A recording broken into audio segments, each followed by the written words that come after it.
Assalamualaikum warahmatullahi wabarakatuh.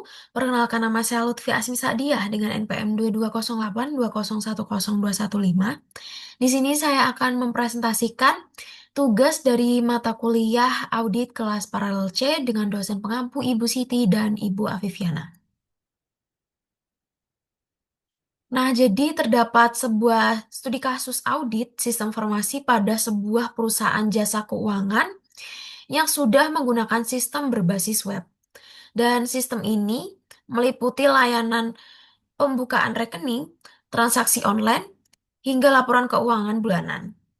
Nah, setelah dilakukan proses audit internal, auditor menemukan beberapa temuan, di mana terdapat 4 hal utama yang ditemukan dalam audit internal. Yang pertama, tidak adanya prosedur backup harian yang terdokumentasi dengan baik.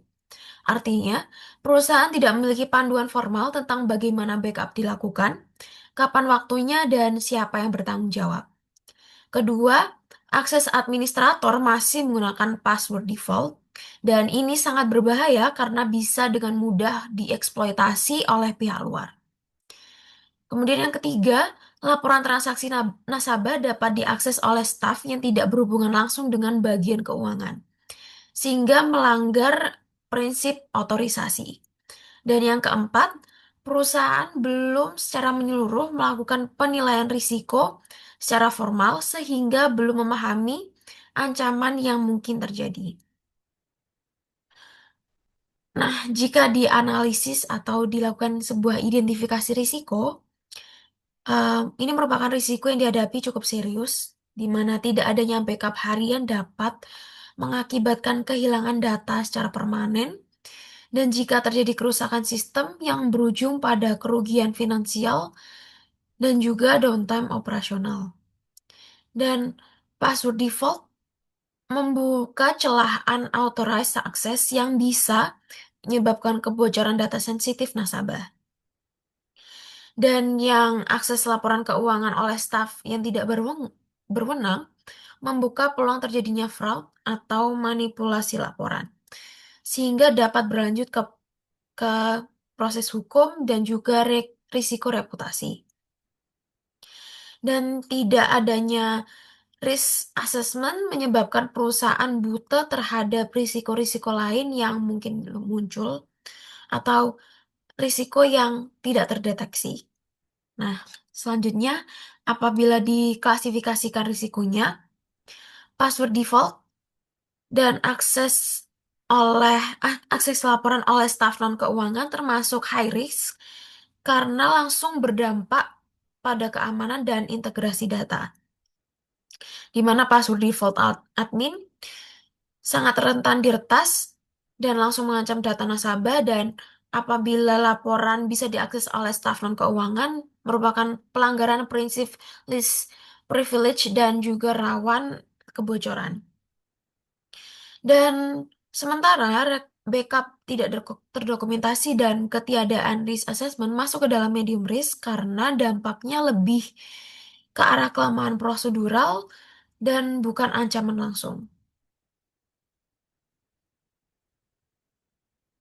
Nah, rekomendasi utama yang dapat diberikan adalah mendokumentasikan prosedur backup harian lengkap dengan mekanisme uji restore data.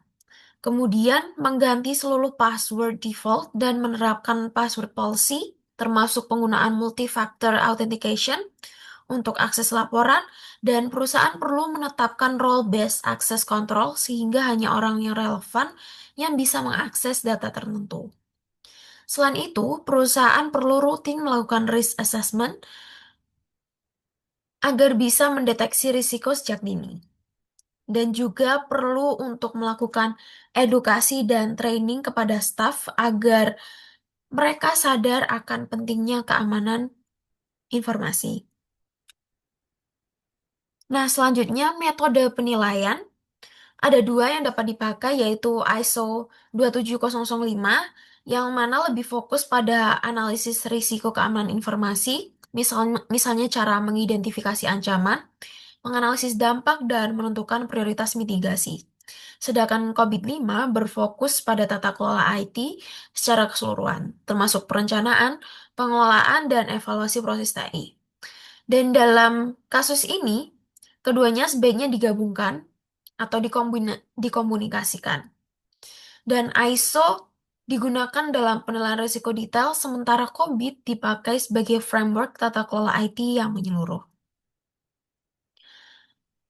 Nah, dalam COVID-5, masing-masing temuan-temuan masing-masing temuan punya domain terkait, di mana ada DSS 101 membahas manajemen operasi termasuk backup, kemudian DSS 05 membahas manajemen layanan keamanan, cocok untuk permasalahan password, kemudian DSS 6 membahas kontrol proses bisnis yang relevan untuk masalah akses laporan, sedangkan APO 12 membahas risk management langsung terkait dengan temuan bahwa perusahaan belum melakukan risk assessment formal.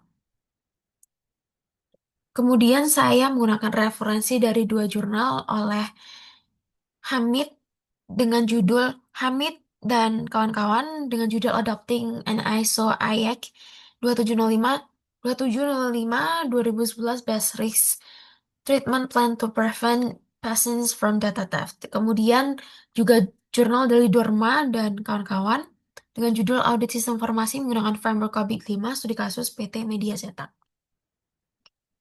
Nah, kesimpulannya, perusahaan menghadapi risiko serius terutama pada sistem sisi keamanan data karena password default dan akses laporan yang tidak sah. Dan risiko ini harus segera ditangani. Rekomendasi utama adalah memperkuat prosedur backup, menerapkan kebijakan password yang aman, mengatur akses berbasis peran atau role based, kemudian serta melaksanakan risk assessment secara rutin. Framework yang paling sesuai dengan kombinasi ISO 27005 untuk analisis risiko detail dan COVID-5 untuk tata kelola IT secara menyeluruh. Sekian presentasi dari saya, Lutfi Asmi Sadiah. Kurang lebihnya mohon maaf. Wassalamualaikum warahmatullahi wabarakatuh.